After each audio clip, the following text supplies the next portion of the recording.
Hello. Today General Hospital will reveal Michael Corinthos finds himself spiraling deeper into a labyrinth of turmoil, his life collapsing under the weight of betrayals, losses, and the relentless pressure to maintain control in a city that feeds off secrets. The chain of events that began with Sasha Gilmore fleeing with his child and Daisy Gilmore being stalked has snowballed into a crisis that places him directly at the heart of conflict. Instead of clarity, each step forward only unearths more shadows, and in those shadows stands Willow Tate, unwillingly becoming the prime target of suspicion and anger. For Michael, suspicion has transformed into obsession. What started as doubt has evolved into a dangerous determination to prove, punish, and perhaps even destroy. The disappearance of his child with Sasha fractured something vital in Michael. Fatherhood was not just a role for him, it was a refuge, a lifeline that gave meaning to the chaos of his family's legacy. When that was ripped away, his grief became fuel for his darker impulses. Daisy's troubles, particularly the mysterious surveillance she endured, became the perfect vessel for Michael's fury. To him, the puzzle pieces fit too neatly: Willow's presence near the incidents, her history of strained loyalties, and her betrayal with Drew Kane. Even without hard evidence, his mind constructed a narrative in which Willow was culpable, and once that story took hold, it hardened into conviction. His pain demanded an outlet, and Willow became the vessel for his vengeance. Port Charles had seen Michael as a man with flashes of morality, someone who carried the Corinthos name but often tried to rise above its ruthless reputation. Yet, in these recent days, that image has begun to unravel. His confrontation with Drew Kane was a moment that stripped away the veneer, an explosion of raw rage that left Drew bruised but also left Michael exposed. That single act of violence signaled to the entire community that he was teetering on the brink, no longer governed by reason but by unbridled fury. For many, it was a warning sign. If Michael could lash out at Drew in public, what might he do in private, where his anger had no witnesses and no restraints? Willow, meanwhile, has been caught in a web she cannot escape.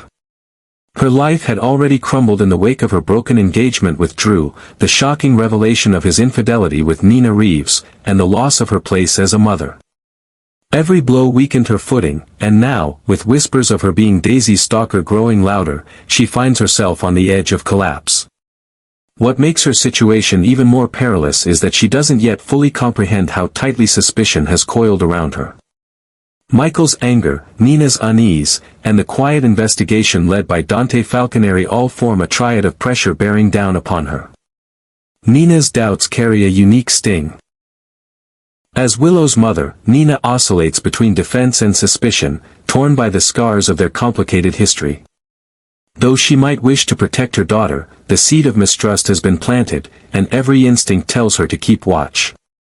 Her unease does not go unnoticed. Others in Port Charles pick up on it, and soon Willow's supposed guilt becomes the kind of rumor that spreads like wildfire, mutating into fact in the court of public opinion before any evidence has surfaced. Dante, on the other hand, approaches the matter with cold determination. A detective who has long balanced his duty to the law with his entanglement in the Corinthos world, he knows the stakes are high. The surveillance footage he hunts for may decide everything. It could either vindicate Willow, clearing her name, or implicate her beyond doubt. But Dante also knows that even truth can be weaponized in Port Charles. If Willow is guilty, Michael will seize that evidence as a hammer to shatter what remains of her life. If she is innocent, Michael's reckless obsession will backfire, casting him as an abuser of power, someone willing to destroy the mother of his child for personal revenge. For Michael, however, the line between truth and perception no longer matters. His obsession has given him a kind of tunnel vision, where facts are malleable and the narrative must always serve his need for control. Each time he revisits Willow's betrayal with Drew, the wound deepens rather than heals. It is not enough for him to move forward, he must see Willow diminished, humbled, and bound by the consequences of her alleged misdeeds. He imagines a future where she has no claim to her children, no ground to stand on, where every door is closed to her unless he chooses to open it. This desire is not simply about vengeance. It is about erasing her power over him, ensuring that she can never again wound him as she once did. Willow senses the walls closing in, though she cannot see their full extent. Already weakened by loss, she struggles with the isolation of being mistrusted by nearly everyone who once stood in her corner. Even the Corinthos family, with its long history of internal rivalries and betrayals, seems unwilling to defend her. Where once she might have found an ally, now she finds only watchful eyes and whispered doubts. Each day, she is forced to wonder whether her children will be taken from her permanently, whether Michael's fury will transform into a permanent exile that she cannot fight. The tragedy of Michael's descent is that it does not occur in isolation. His actions reverberate across Port Charles, stirring tensions in every corner. The Corinthos legacy has always been marred by violence and power struggles, and Michael's transformation threatens to replicate the same ruthless patterns he once tried to reject. Those who watch him closely, Dante, Nina, and even Sonny, see the dangerous irony. In his quest to punish betrayal, Michael risks becoming the very embodiment of the darkness he once feared inheriting. As Port Charles braces for the fallout, the stakes could not be higher. Should Dante's evidence prove Willow innocent, Michael will find himself standing accused, not of stalking or manipulation, but of cruelty, of exploiting pain to destroy a vulnerable woman. His reputation, his relationships, and his future could all crumble in a single moment of truth. On the other hand, if Willow is guilty, she faces annihilation, banished from her children, stripped of dignity, and forced to carry the weight of her downfall in full view of a community eager for scandal. But in Port Charles, the truth is rarely clean. Even if the evidence comes to light, there are always deeper layers, hidden motives, buried secrets, and unexpected betrayals. Daisy's surveillance may itself be part of a larger game, one in which Michael and Willow are both pawns rather than players. And if that is the case, then Michael's obsession and Willow's despair are only the beginning of a much larger reckoning. The city thrives on chaos, and every storm feeds into another. Michael's hunger for dominance collides with Willow's desperation for survival, while Dante's pursuit of truth threatens to unravel both of them. Nina's conflicted heart adds another unpredictable element, as does Drew's humiliation, festering quietly after Michael's violent outburst. Each thread is stretched to its breaking point, and when they snap, the result could engulf everyone in ways none of them can yet imagine. Michael's descent into darkness is not inevitable, but unless he finds a way to confront his grief and rage without turning them into weapons, he risks losing more than just custody of his child, he risks losing himself. And for Willow, whether guilty or innocent, the path forward is equally treacherous. In Port Charles, redemption and ruin often walk side by side, and the choices made in moments of desperation can echo for years to come. The storm has not yet reached its peak, but all the signs are there, accusations hardening into evidence, grief curdling into vengeance, and a community ready to devour whatever scandal emerges next. For Michael and Willow, the collision course is set. The only question that remains is not whether they will survive the impact, but what pieces of themselves will remain once the dust settles. Willow Tate's descent into despair is not a single, sharp fall but a series of relentless blows that have worn away at her spirit until she is left standing on fragile ground, exposed to the judgment of an entire town and the merciless fury of the man she once loved. The rupture at the altar, when she discovered Drew Kane's betrayal with Nina Reeves, was the first of many humiliations. That day was supposed to be a beginning, a declaration of stability after years of uncertainty, but instead it was a public unraveling that left her stripped of dignity, forced to walk away from a life she thought she understood.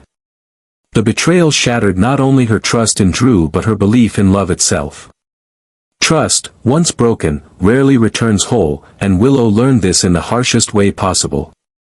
The loss of her children followed swiftly after, striking deeper than any romantic betrayal could.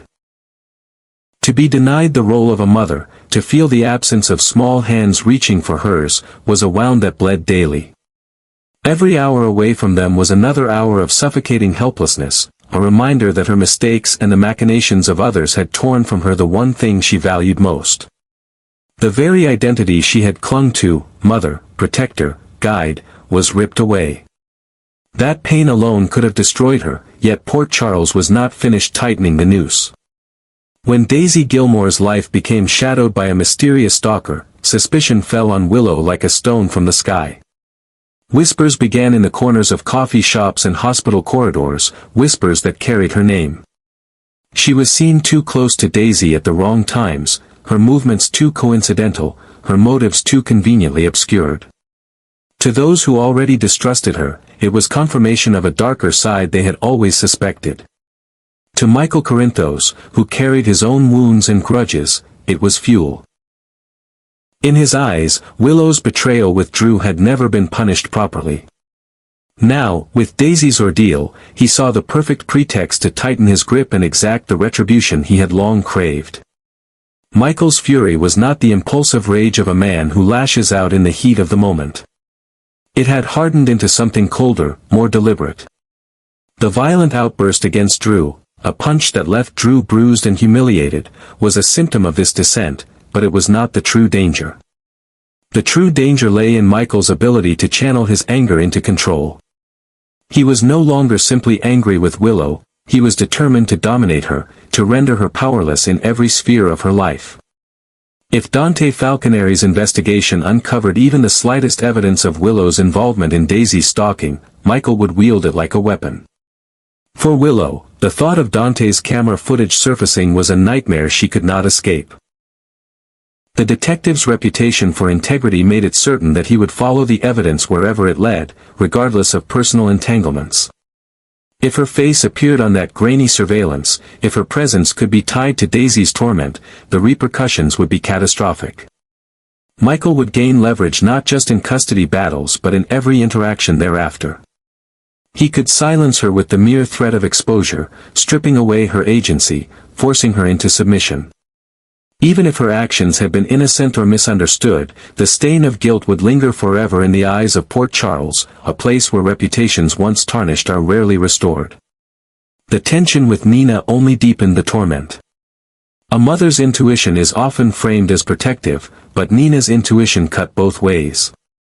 Her love for Willow was fragile, fractured by years of estrangement and rivalry, and that fragility made her suspicions sharper. Nina watched her daughter not with unconditional trust but with guarded eyes, as though waiting for confirmation of the doubts she could not silence. Every pause in Willow's speech, every unexplained absence, became another nail in a coffin Nina was unconsciously building. For Willow, to feel her own mother's suspicion was almost worse than Michael's calculated anger. Betrayal by a partner wounds the heart, betrayal by a parent corrodes the soul. Michael's obsession, however, was not rooted purely in vengeance. It was rooted in his fear of losing control.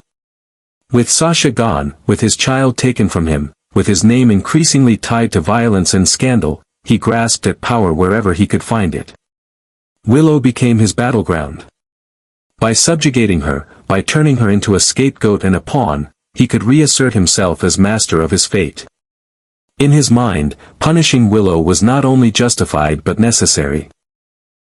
Proof that he could not be broken, that he could still dictate the terms of his own story. But in reality, it revealed the cracks widening in his psyche, the slow corrosion of the morality he once clung to. The wider ripple through Port Charles was unavoidable.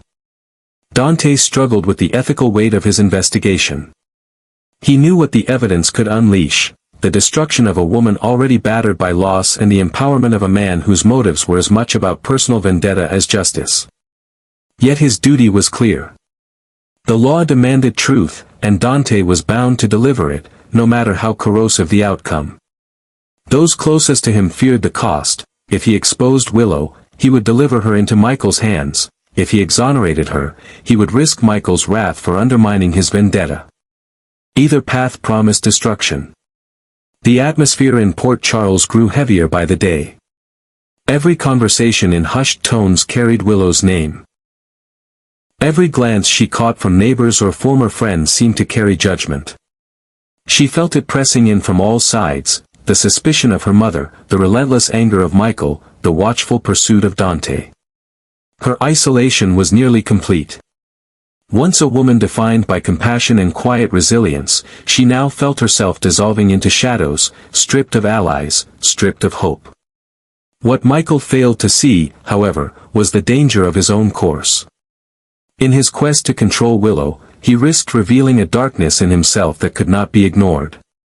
If Dante's footage proved Willow innocent, Michael's machinations would be exposed for what they were: cruelty masquerading as justice, vengeance disguised as fatherly concern. His allies would see him not as a protector but as a manipulator willing to annihilate the mother of his child for pride.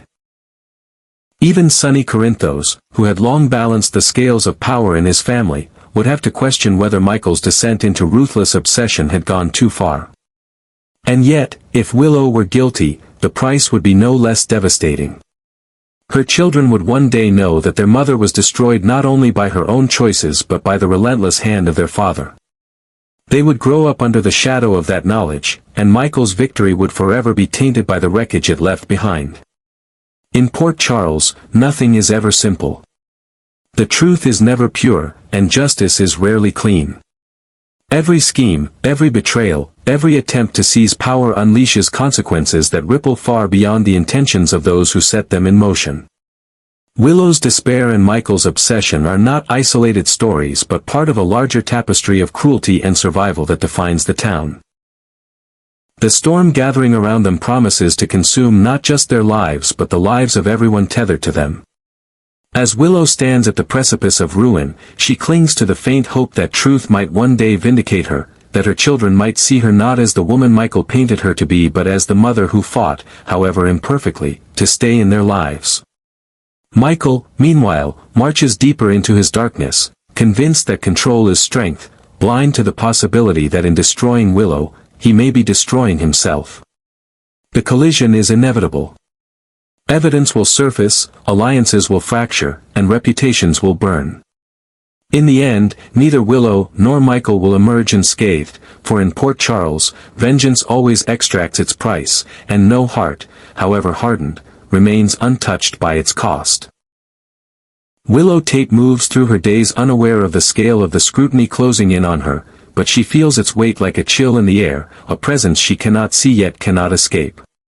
Behind her back, forces are gathering, forces that once might have supported her but now hesitate, second-guess, and whisper. The Corinthos family, with all of its power, history, and political maneuvering, has always thrived on secrets and leverage, and now those same tools are being sharpened against her. Rumors move faster than truth in Port Charles, and already the narrative is shifting, painting Willow not as a victim of circumstance but as a perpetrator lurking in shadows. Even those who once called themselves her allies are wavering, swayed by the intoxicating mix of suspicion and gossip.